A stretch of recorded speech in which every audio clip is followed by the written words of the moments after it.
Dean.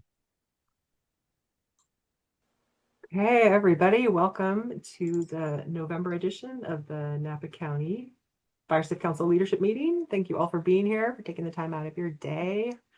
I really appreciate all of you. Thankful for you all and everything.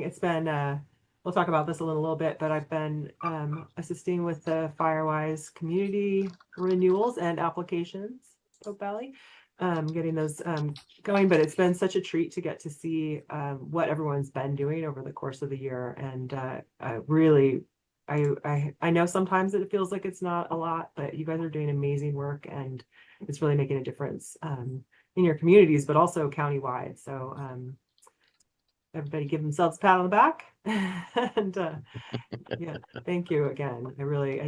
You're here right now and all the things you do to step up. It's really impressive and I'm deeply grateful. Oops, let's see. Joe's note taker. Which Joe are we talking about here? Who's got the note taker? Is that Mr. Van Orstel? Yeah, say what? Someone's got a note taker. I don't know. I'm not sure Oh, who's, maybe it's ours. I don't know. Yeah, I wonder if it's our Joe. Let's do some notes. Yeah. Sure, Joe. it's not me. All right. Well, Uh, there we go. All right. Let's see here. okay. Who's supposed to take notes? Okay, so let's see. We've got a couple of representatives from County Fire. I think there are a few more that are going to be, JR is going to be joining us too, but really happy to see Battalion Chief Jason Freyer on the call. Do you want to introduce yourself really quickly to anyone who hasn't had the good fortune to meet? Yeah, I met most of you, but if not, any case, my name is Jason Freyer. I'm Battalion Chief over in Napa County. My respective area is Battalion 15, and that encompasses everything from the Lake County border on the eastern side of the county, from Lake County all the way down through the Berryessa area, encompassing Pope Valley, like we are kind of discussing earlier, down through Gordon Valley, and everything on the western or northern side of the 80 corridor in Solano County. I represent one of two battalion chiefs that cover the area on any given day, and one of three new battalion chiefs that were added to the county program this last calendar year. But happy to be here. Feel extremely productive and very glad to move forward with all of our partnerships with Firewise. Thank you. Well, we're really glad to have you here, and thanks again for coming to the meetings and keeping up with the fire safe councils as well. And I believe if you could give us a little bit of guidance on the shift in burning now that the rain has descended upon us finally. Yeah, sure thing. So even though fire season hasn't been technically declared over, we're looking at a tentative date of December 15th to declare fire season over, which means we'll have a diminished amount of our response plan in regard to fixed wing aircraft, a seasonal workforce, our dozer capacity. That'll be diminished in the wintertime after December 15th. Fire season is in fact still ongoing right now as we sit here November 20th. November 20th. And what Sherry's getting at is once the rain started falling, CAL FIRE, at least in this administrative unit, lifted what we call our burn ban. And what that means is that we entered into a period of time where we required a residential burn permit, as well as what we call an LE5 and LE7, which is a general and broadcast burn permit.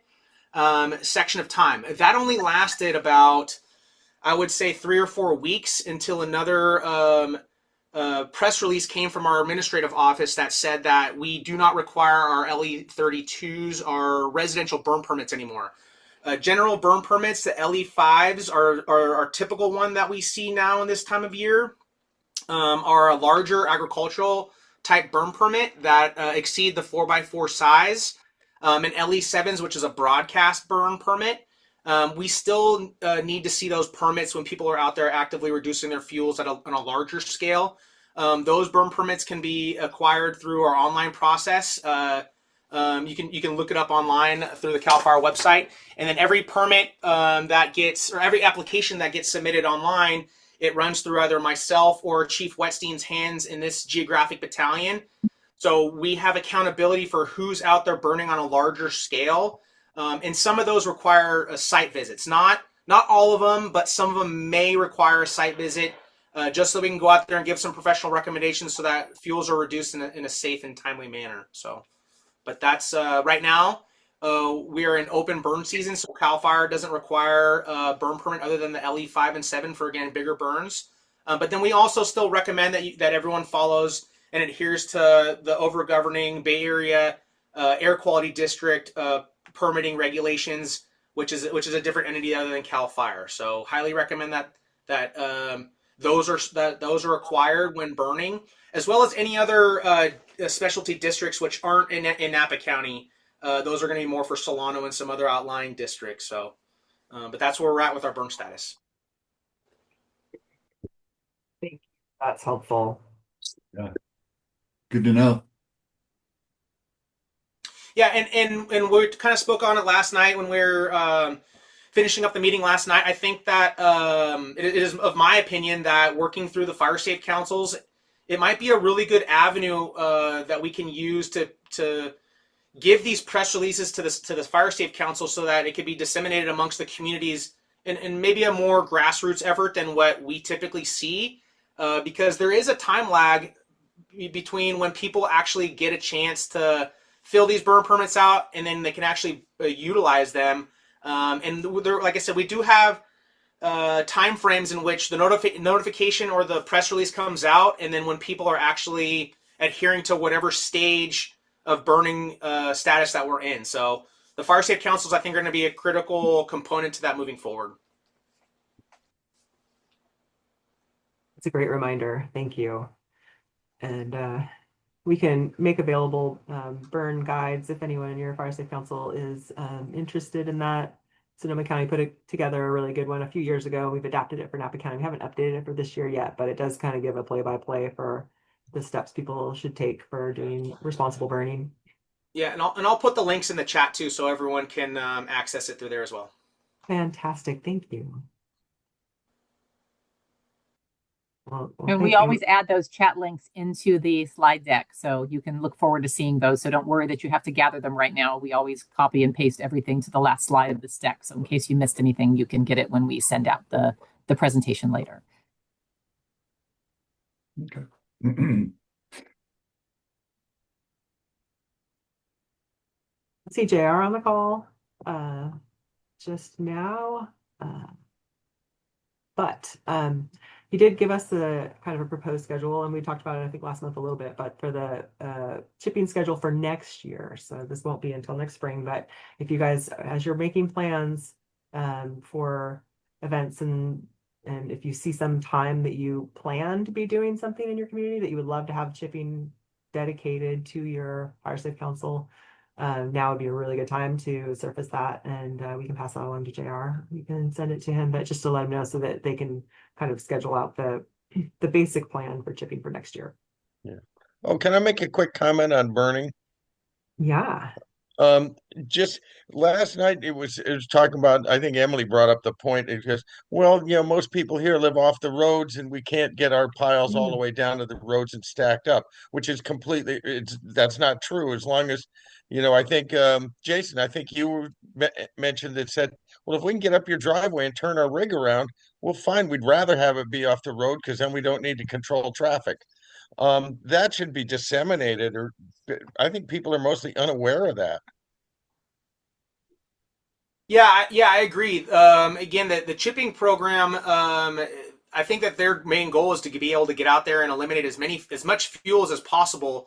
I saw the numeric for how many cubic yards of fuel that they chipped this year. I can't remember off the top of my head, but it was way up there as far as cubic yards of fuel. And I think what JR was trying to depict last night in the meeting is, if that chipper can get to the windrows along a long driveway or an easement or somewhere where they can access it, I don't see any problem with them going in there and getting that job done.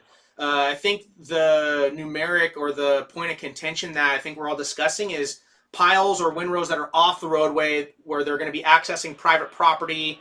Not necessarily the appropriate approach to going in on someone's own private property and then eliminating piles that way. Having the landowner bring their piles closer to the road or easement or driveway, that's going to be the right metric for that chipper to go in there and eliminate that stuff. Yeah.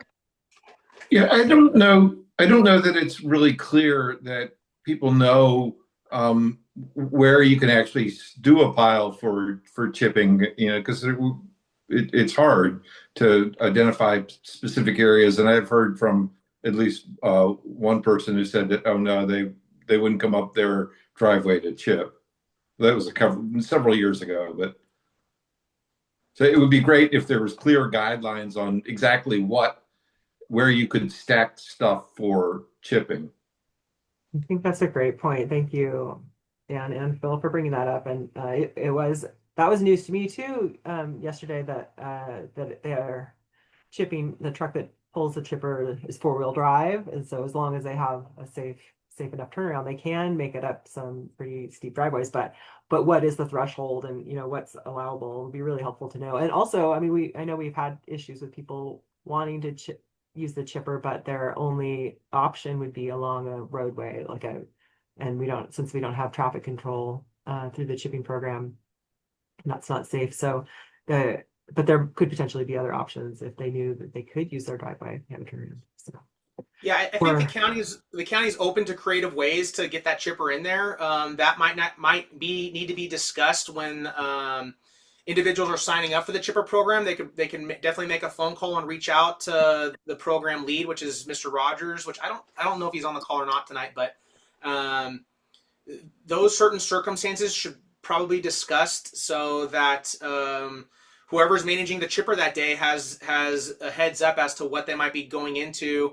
Dirt road that might turn into mud. They don't want to get stuck, but I think that they are willing to make a pretty good effort to get in there and chip piles. So they definitely did that for me. I went on holiday and I had arranged everything, but it wasn't really exactly the way they wanted. And I had a big plan to come back from my holiday and set it all up perfectly. And when I came back, they had done the neighbors and they'd seen the pile and they had chipped the entire thing. It was incredible.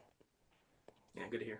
Yeah, you guys are pretty, the guys in the field are pretty intellectually flexible, what I've found, and as long as it's safe and it doesn't put their equipment or their truck at risk of, this time of year, it's all about sinking into the ground, right? The heavy equipment and truck.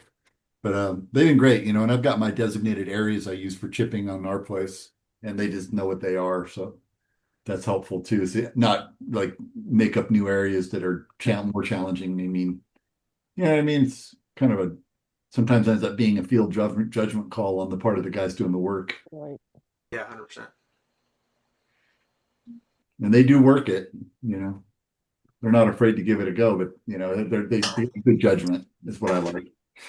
Hey guys, I just put the link, the URL for the Napa County Chipping Program in the notes, and they updated these notes this year, I think, and they're real clear that it doesn't need to be on a county road. In fact, they don't want it on a county road. It just has to be accessible. Yeah. So they're getting better and better. They might even have a new one. There is a new one once you go to the form where you can actually upload a picture of your pile too. So they've gotten very high tech. Yeah. No, it's been great. Can't thank them enough, really.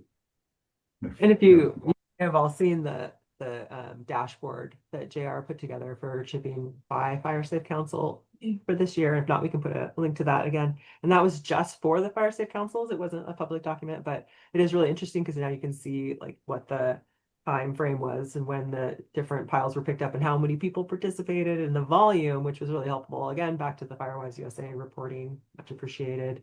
And he calculated, I was hoping he would be on the call so we could get a little more information about the estimated hours that residents spent, and then the cost for the chipping. So that's all really by Fire Safe Council. It's pretty cool.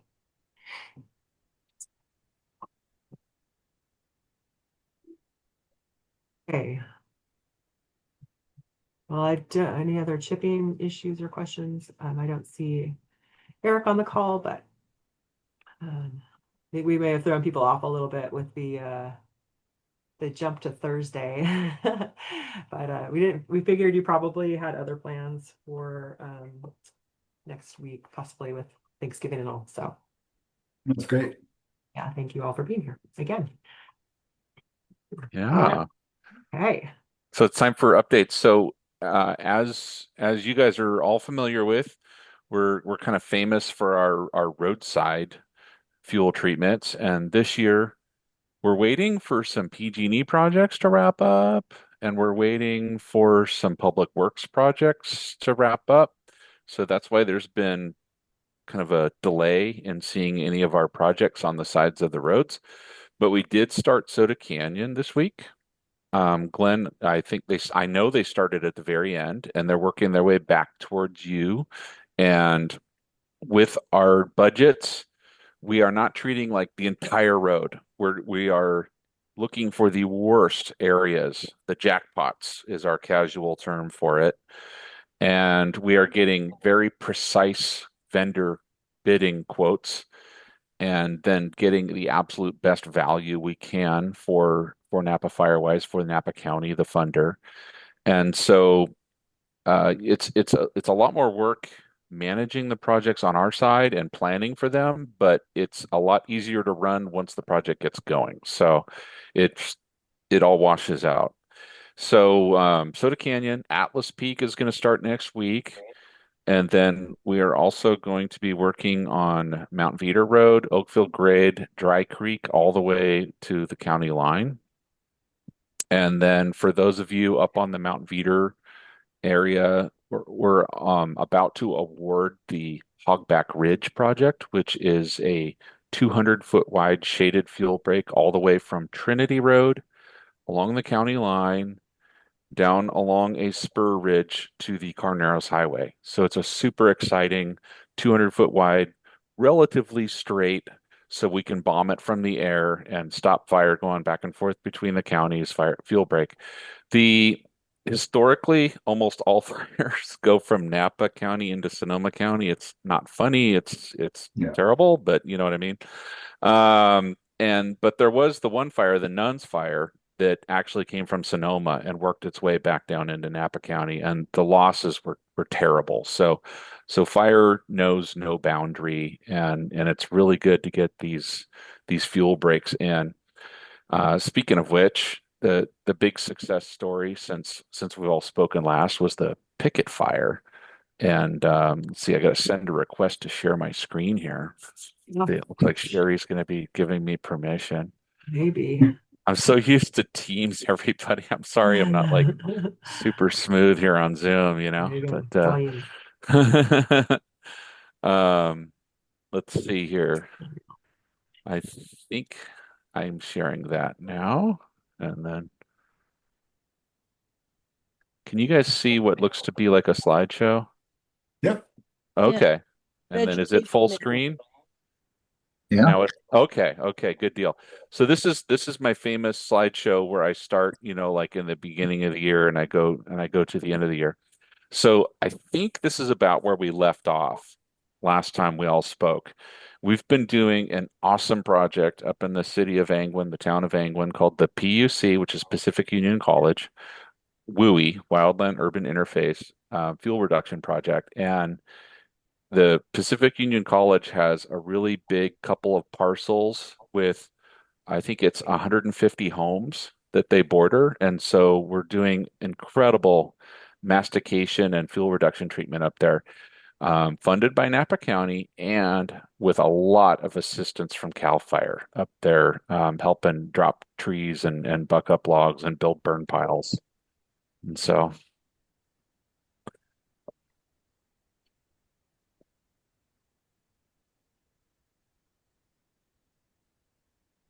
that was Ken Pridmore operating that and Randy Pridmore operating the other one. And then here's another project up in Angwin where the CAL FIRE 21 grant paid for a big fuel break basically at the top of Con Valley below Angwin.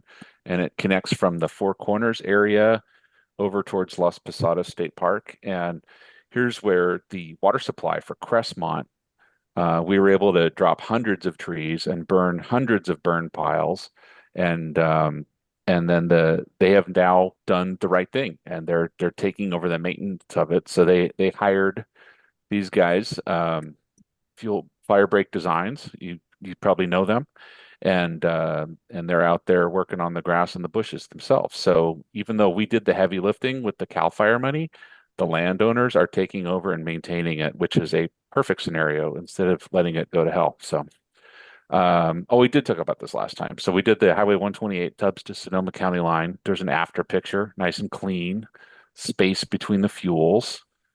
I was there for the Tubbs fire where flames and embers were going right over the road. So it's a totally different looking fuel situation now than it was 8 years ago. Steve, I don't Yeah. think you're sharing your screen at the moment. Yeah. Oh, Yeah. you guys should have told me a long time ago. I was Yeah, trying but to we figure it get to out. see your smiling face.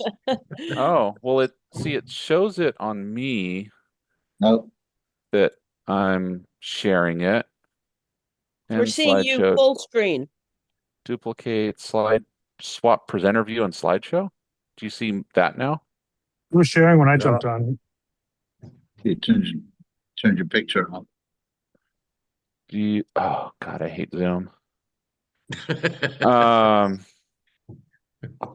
presenter layout, content only, over the shoulder, and then share. Oh, that looks promising. Yeah. There you go. There you go. Wait, There you go. wait. They're going to give you a Microsoft certification now. No, I've got my Microsoft cert. It's Zoom. Yeah, sorry about Oh, that. yeah. Zoom cert. So, you guys should have told me a long time ago. Okay. No, that's much better. Thank you. Wow, look at that. Can you see the whole screen? Yeah. Mm. Yeah. Or you don't see like all my sidebar, you just see the Yes. picture like you're We supposed see to? your we See your see your sidebar. sidebar and we get rid of all of our own pictures. Hmm. Okay. So I'm screen sharing. So that's good. So this is good enough. So this is I'm sorry about that. So this is what we did along the side of the road there. And I was playing this video, which is when you guys let me know that I was not showing you anything. Sorry, what road is that again? That's That's Highway 128, where we cleaned up from Tubbs to the Sonoma County line after. And then before that, I was showing you this picture where there's a community water supply. And then before that, this was Ken Pridmore and his cousin Randy Pridmore cleaning up some of the dead trees up there in Angwin.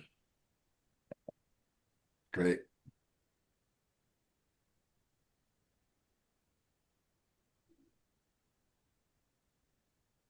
So Angwin PUC has, could you guys see that video then? Mm-hmm. Thank goodness. What? Okay. Yeah, sure.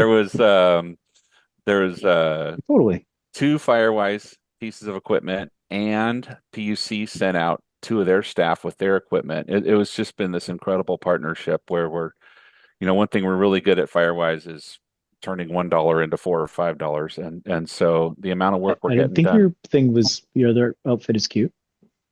Uh-oh, who's talking now? So I hear now can you guys see this where it says PPP, the 7 Ps? Yeah. Okay, good. Okay. Yeah. So we all know the 7 Ps of being prepared. So this is a picture from almost a year ago where we've got Mike Wilson and Mike Palladini and Brian Isham. And we were up there on the land trust property in between St. Helena, Calistoga, and Deer Park. And we were looking at access roads and we were trying to plan, right? And Land Trust is the largest landowner in Napa County. So we've got this really good relationship working with them and opening up access roads and stuff on their land. For example, I was up there a couple of years ago and there was this tree across the road. So, we always carry chainsaws and we opened up that road. And then here's another tree that, we cut so that we could drive on that road. And this was not long before the picket fire. It was we got up there and we opened up some of the old roads that had not been driven in probably 50 years. We even had Some of the homeowners were coming out and helping a little bit.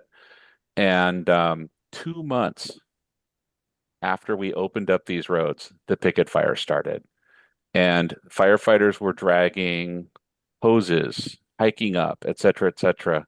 And they were using these roads that had not been used in 50 years to fight the picket fire and keeping the fire out of Angwin. Here's a picture I took that first night. I call it Mordor for those of you that remember some of those things. And then this is one of my fellow firefighters here, Jason Uribe. He's an electrician, and can you see the water tank in the background? Mhm. What's amazing is your volunteer firefighters here in Napa County is the diverse skill sets. This guy's an electrician that had actually just wired the pump for these 2 weeks before. So he went in and turned on the pumps and got the firefighters water. That was pretty cool. And then there's you guys remember Jonathan Nixa? So there's him carrying the saw out after 2 days, and the NCFF staff that worked the fire. So there's Jonathan, Mike, Joe, Emily, and myself. Emily's not a firefighter, but she immediately uploaded the maps of our dozer roads to CAL FIRE, and CAL FIRE immediately put those dozer roads to use. So Emily, our GIS person, had a huge role in fighting the fire. And then here's our little Deer Park engine. So this is one of Napa County's volunteer engines, and I had that thing pumping 280 psi Mm. all night long.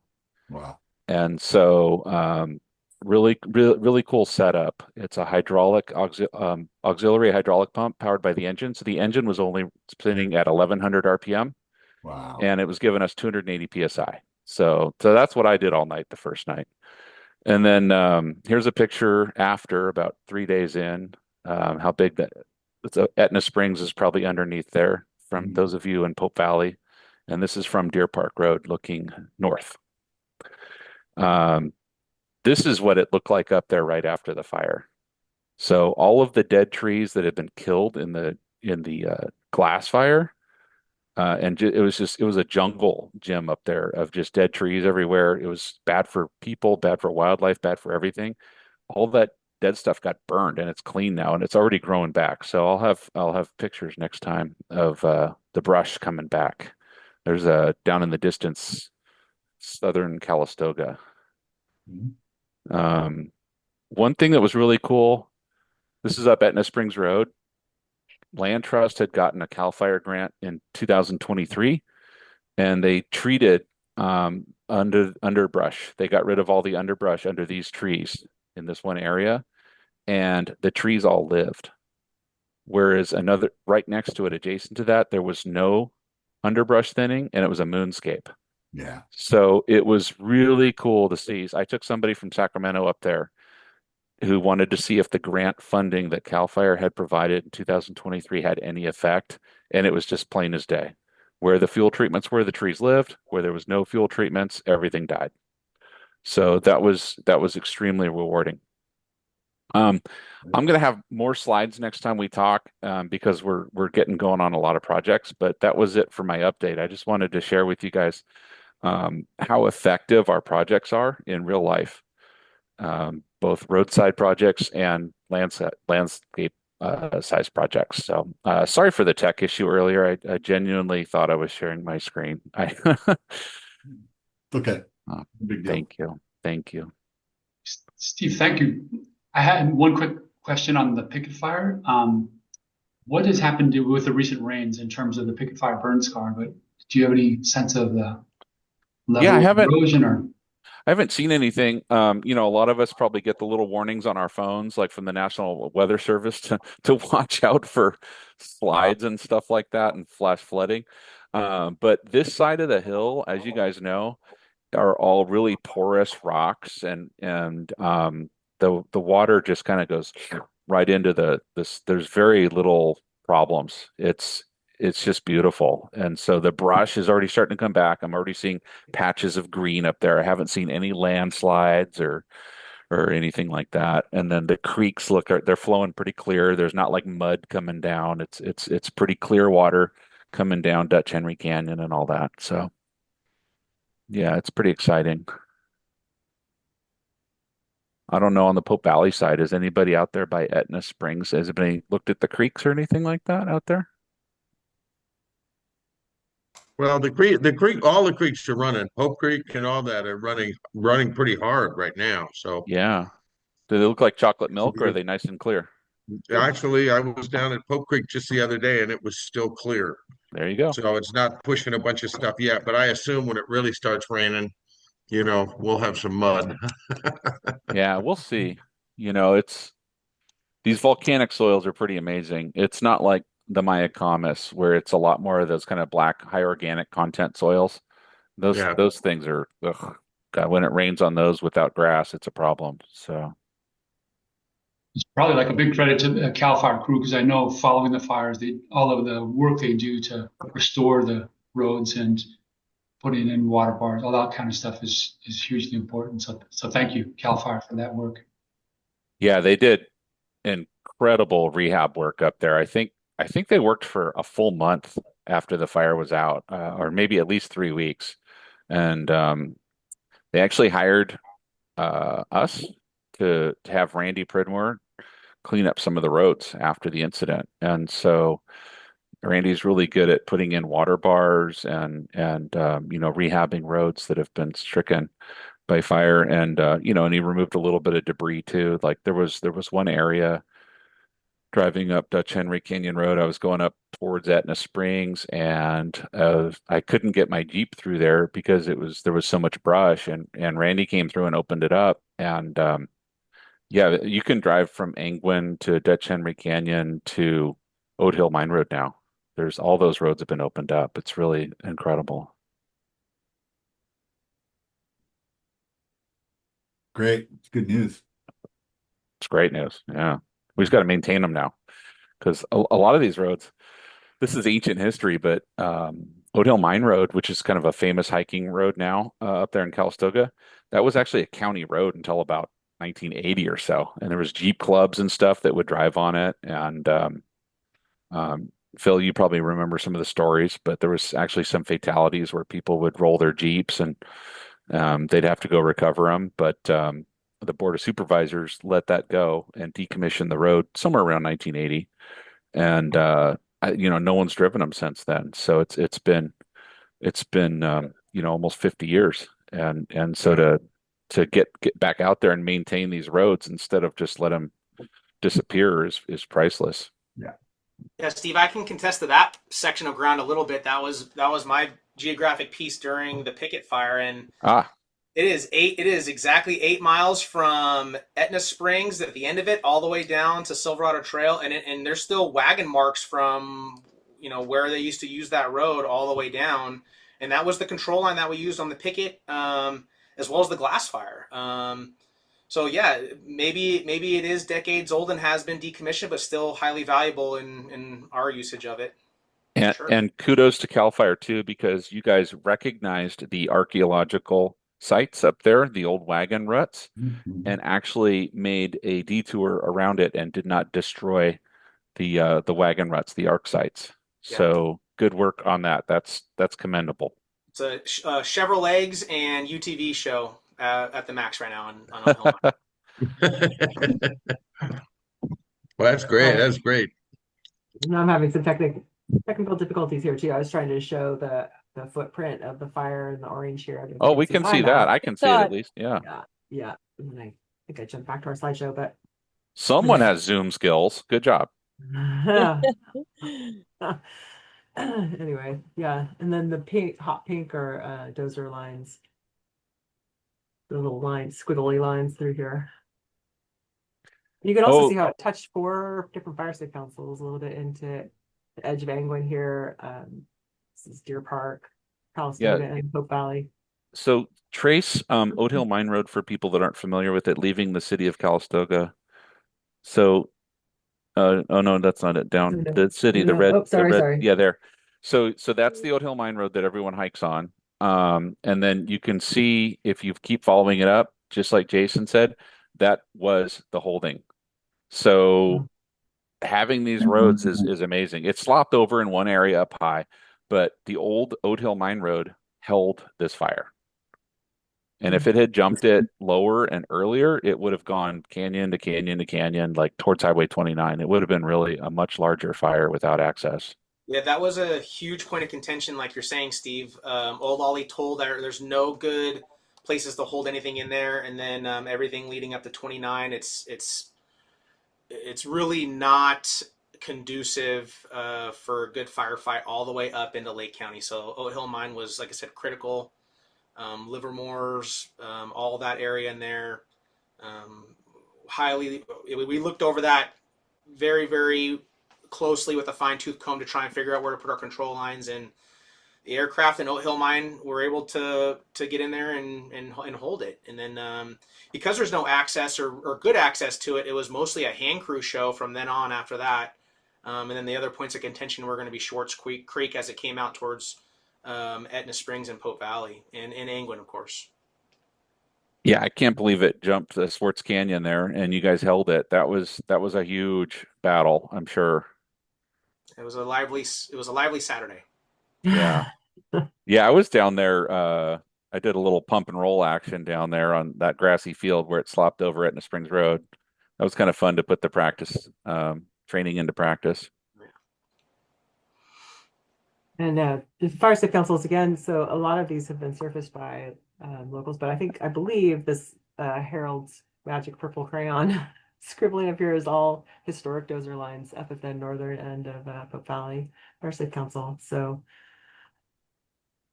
I can see a lot of dozer work in the past, and some of it's been re-scraped by Napa Firewise, and it's kind of an ongoing project, but great for these fire events. I mean, not that the fire events are great, but it's great to have that access. Yeah, when that wind picked up that Saturday night, I was getting a little worried about it heading for Middletown. But they killed it.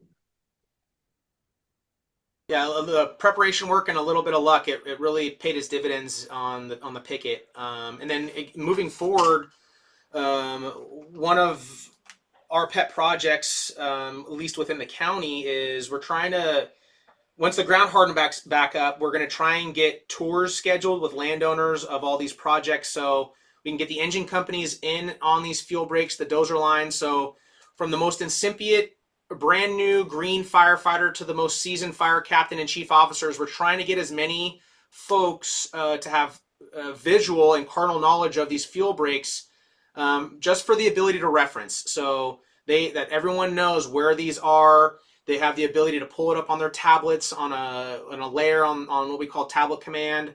And so the ability to reference is huge for us, especially under time constraints, like an expanding incident. So that's what we're actively working towards.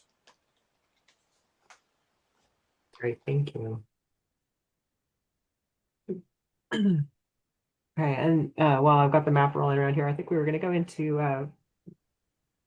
anyone, unless there's more conversation around picket fire and vegetation projects. But Steve, you had mentioned a couple of upcoming roads projects, Deer Park and Yeah. So I made my way around Soda Canyon, Alice Peak Road, Dry Creek, Oakville Grade, Mount Veeder, and then we're also going to be, as soon as PG&E clears out of Angwin, then Public Works gave us permission to proceed with Howell Mountain Road and Deer Park Road. But they do not want us blocking any traffic on Howell Mountain Road or Deer Park Road while PG&E is also blocking traffic. So, because there's a big difference between being stopped once and being stopped twice on your way to school or work. You know what I mean? So, that is going to be some pretty serious work on Deer Park Road, where we're going to get rid of some hazard leaning trees down by Foothills Elementary School. We're going to get rid of fuels down below the guardrail. We're going to be working up there by Crestmont, and then also down closer to the valley floor, as we all learned in 2020 and in 2017, rivers burn. So we're not going to clean the Napa River, but we're going to clean some of those trees up along Deer Park Road there and just raise them up so that fire doesn't carry under there as well.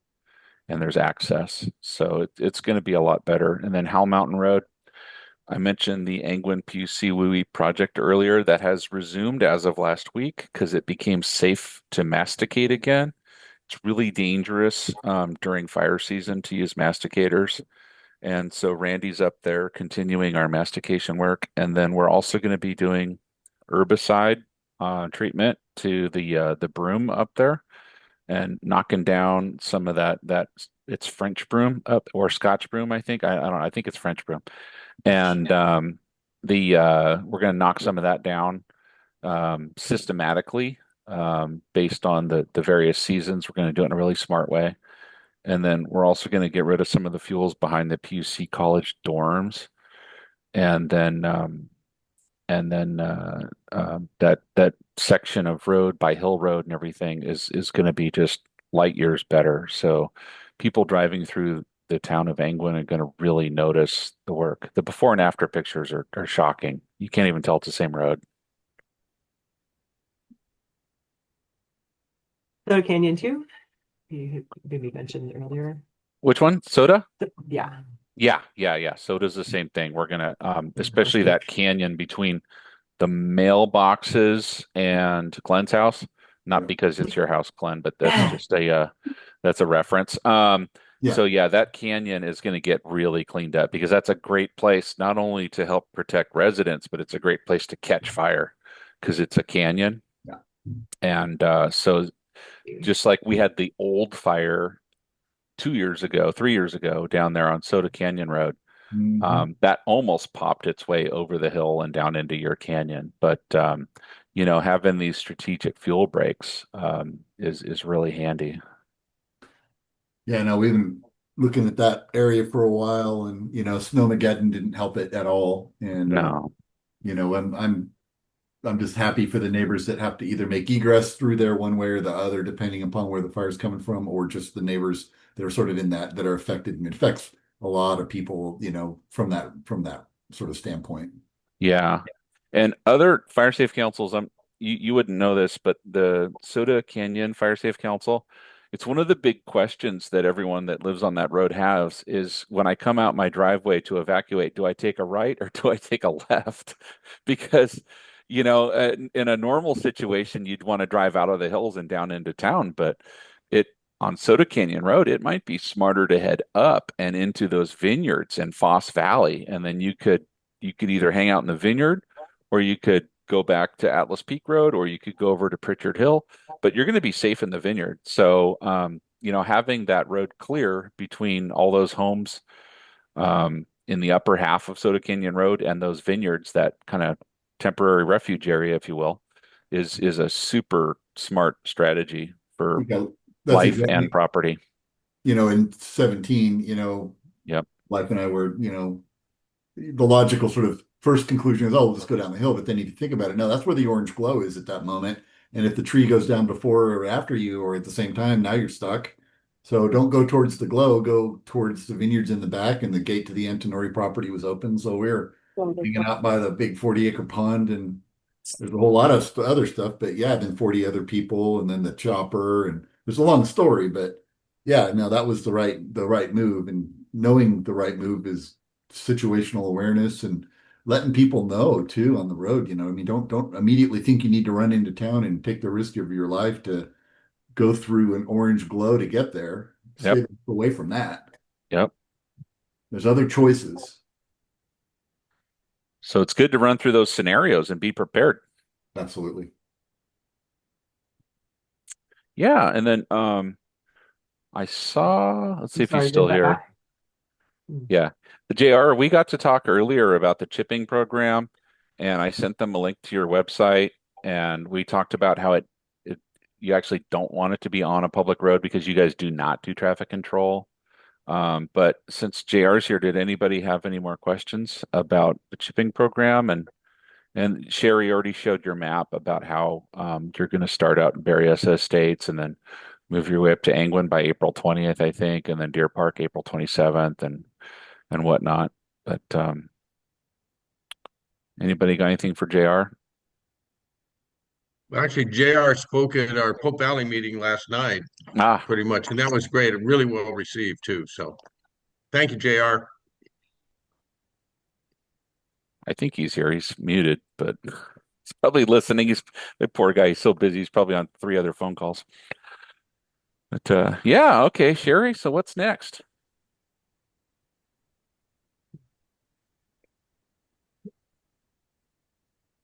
Well, we haven't done this in a while, but we thought we might hear from Fire Safe Councils if you guys have anything that you wanted to report.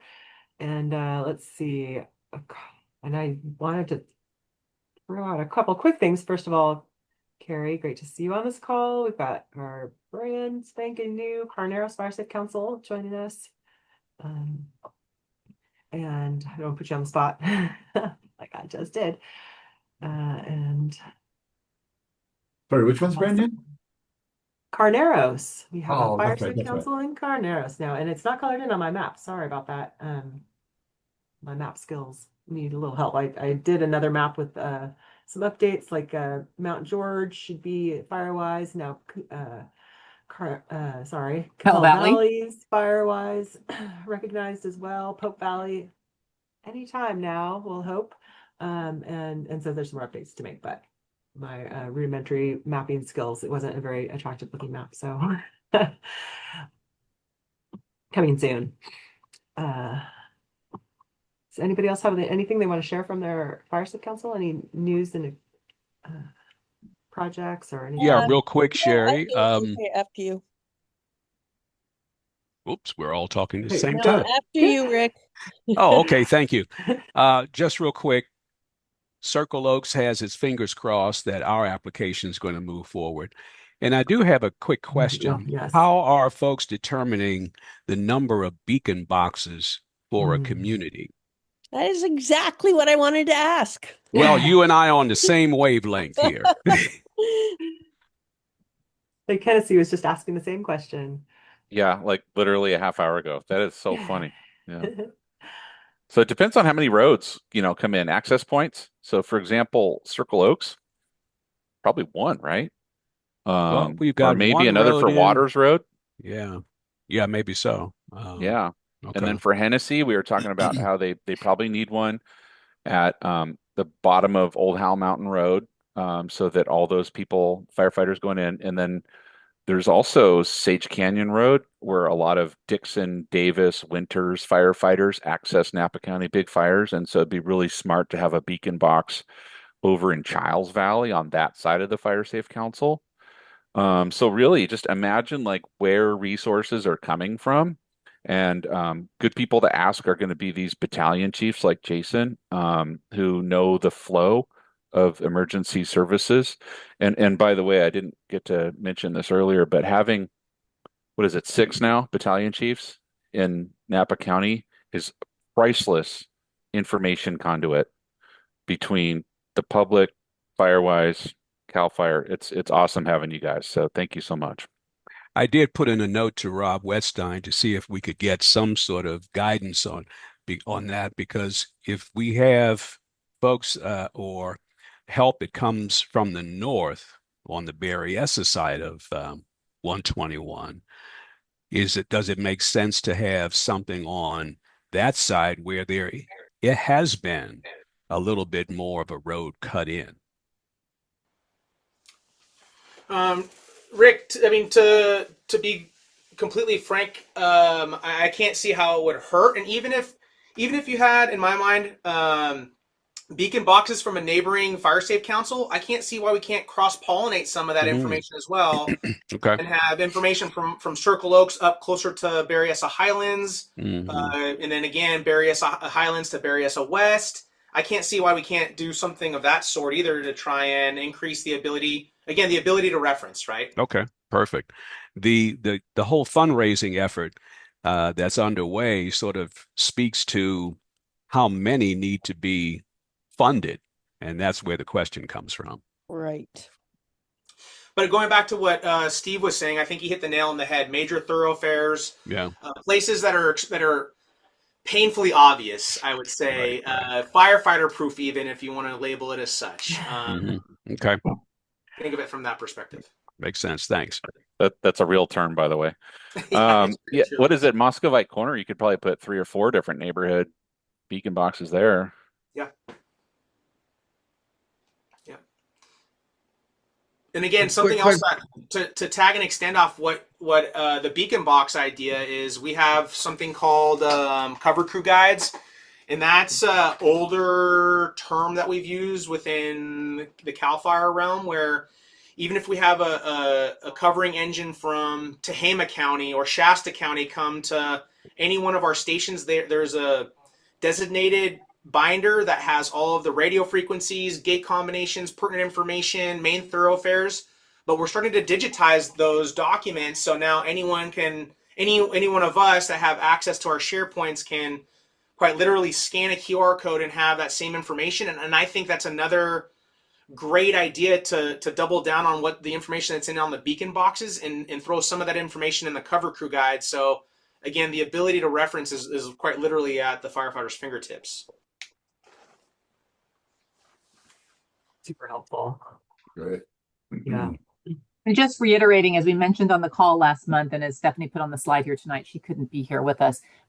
Before we even, talked about, do we want to do this as a fundraiser? How does this work as part of the gift guide? She had reached out to JC Greenberg and said, do these have merit? Do they think they have the value? And then to determine, we would need partnership to help fire organize us on where would be the most critical place. So, where are the top 5 places they would see it? Where are the next 5 places? Where would these add a lot of value across the county, across each of our fire safe councils? And I do love the idea of the cross-pollination of the data. There are no boundaries, really. I mean, we've divided up the county into fire safe councils, but in terms of how these roads are, it might make sense for, additional data to be inside one. So we'll have to figure some of that out. But I think those are all conversations that we would have with the battalion chiefs, with Chief Greenberg, to figure out how strategically to make these as most valuable as possible. Yeah, and I think one of the constraints for how many you need to does have a little bit to do with the maps. And you can see the one, this is from Pritchard Hill, but as you have a larger and larger area, the amount of detail you have on those maps gets a little harder to read. So there is some limit to the amount of information you can stuff inside one beacon box, and you could have a stack of a couple different maps, but just to keep it as clean and firefighter proof as possible when everyone's exhausted, to keep it really simple. But again, it is more about access. Like if a fire engine's coming in from out of town and they end up in a neighborhood, making sure that these are easy to find and give the firefighters the lay of the land for what's in front of them, where to go and where the resources are if the communications are down, which we all have not a ton of faith in. And not only that, but then you also have to think about the initial attack stages of an incident. This is where most of the confusion is, where, again, folks are coming in from out of town that don't have carnal knowledge of the ground, that have not been bestowed with all the information and the predetermined work that everyone's putting forth here in these sorts of meetings. So again, it would be a quick reference, something simple that could really, truly hammer home where the infrastructure is that you guys have put in. How many structures are in a certain community, and we have maps that we call pre-attack maps that have some of that information, but this is an opportunity for us to really hammer home what's important for the fire safe councils, to the community, and to put forth some effort into unknown commodities that could be valuable in a firefight.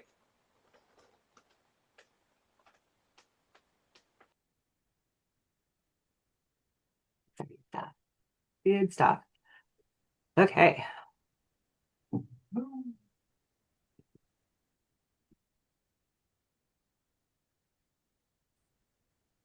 All right. And we do have, has anyone been on our Napa Firewise website in the last week by chance? We do have an exciting new refreshed website. It has a little bit of a different look and feel, and so feel free to get in there and snoop around a little bit, check it all out, and see what you think. It's been kind of a soft release because I think there's still some updates being made as this gets rolled out. But can I ask you a quick question? Yes. Since I have Stephen and Jason right here, I would really like to launch a fundraiser for the beacon boxes on Atlas Peak. And I'd like to be really specific about what we're trying to raise and how much we'd like everyone to give. But what I don't have is how many we realistically need. So, and I want to be really clear in the email so people understand what we're asking for. Yeah. In my opinion, for Atlas Peak, again, main thoroughfare. So leading up into Atlas Peak, maybe at the bottom of the hill, right in front of Station 25, might not be a terrible idea. And then again, maybe cross pollination with Circle Oaks because they're on the backside, as well as everything in Foss Valley, the Soda Canyon side. So I'd say 2, maybe 3 beacon boxes. I mean, any other opinions out there are completely open to, but I'd say at least 2, if not 3. Okay, that's really helpful. Thank you. Yeah, I agree. I'd have one on Atlas Peak Road at Westgate, down there at the bottom. And then I think that's a brilliant idea to include because of the roads back and forth, and people in fires are going to be driving on them. At Circle Oaks would be another smart place to have your map. And we should make sure that those maps show the roads between Circle Oaks and Atlas Peak Road as travelable, passable roads. Yeah, highly viable. Viable. Yeah.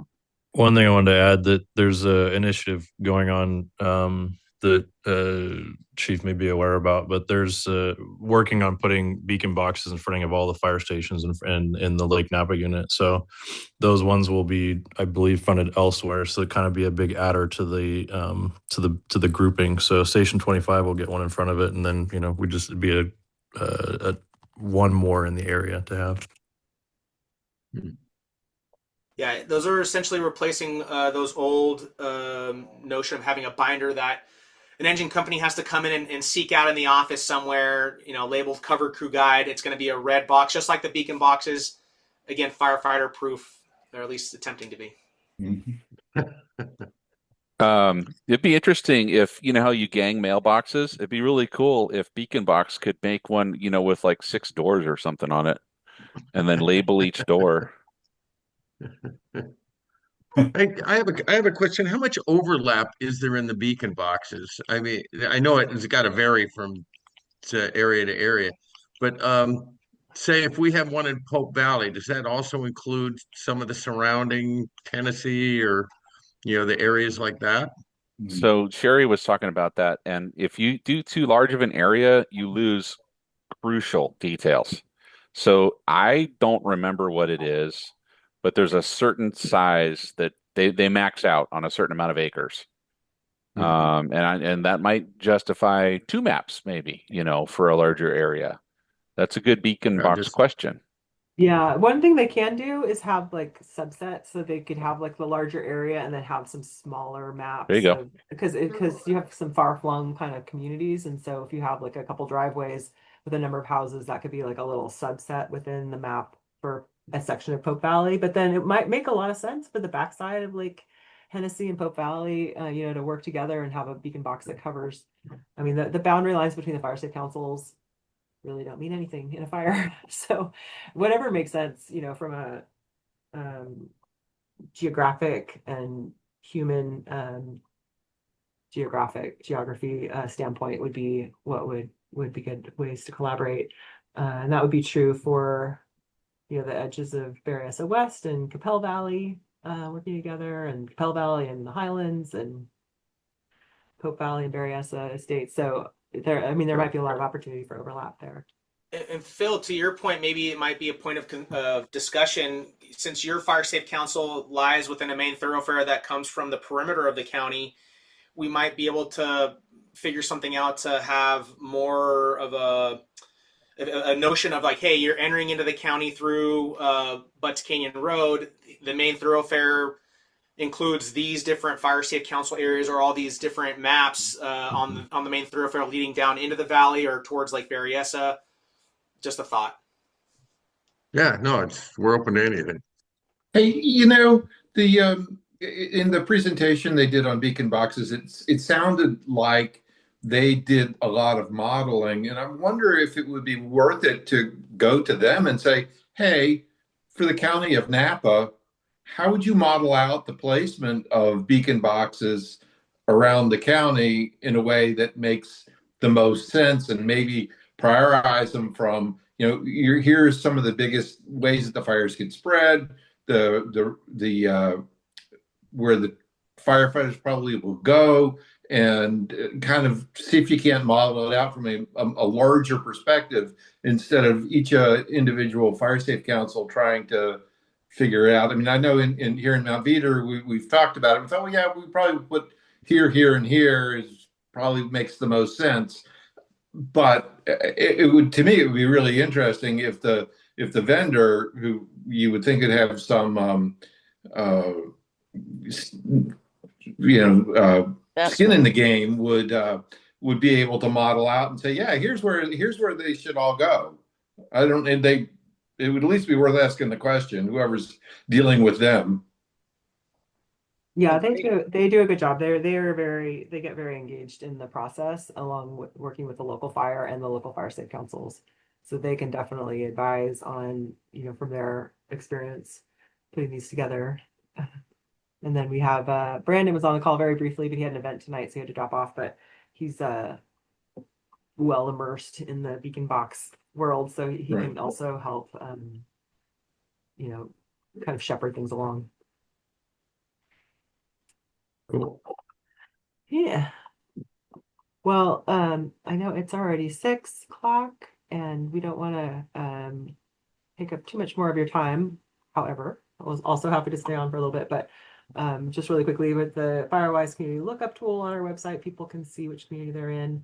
Each of the Fire Safe Council pages, your Fire Safe Council page, will have a copy of your Firewise USA certificate people can download, and also a link to the volunteer form where people can submit the fuel reduction and home hardening dollars, hours, blood, sweat, and tears that you spend doing your defensible space work within your community. So that can be collected throughout the course of the year.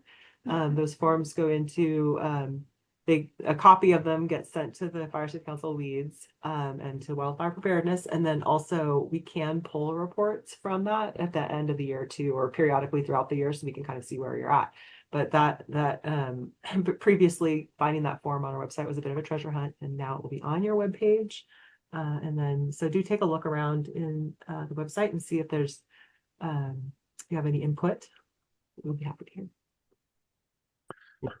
And this is unscripted, but if you guys, since it's a new website, if you find any like bugs or something, just let us know, please. So I don't know if you've ever built websites, but it's a big deal. So please just let us know if you find anything weird. Yeah, and we'll get these color coded appropriately too. Before we jump off, if anyone wants to look in the chat, I put an article in there that was Stephanie's letter to the editor about the picket fire. I thought it was a great letter that she wrote.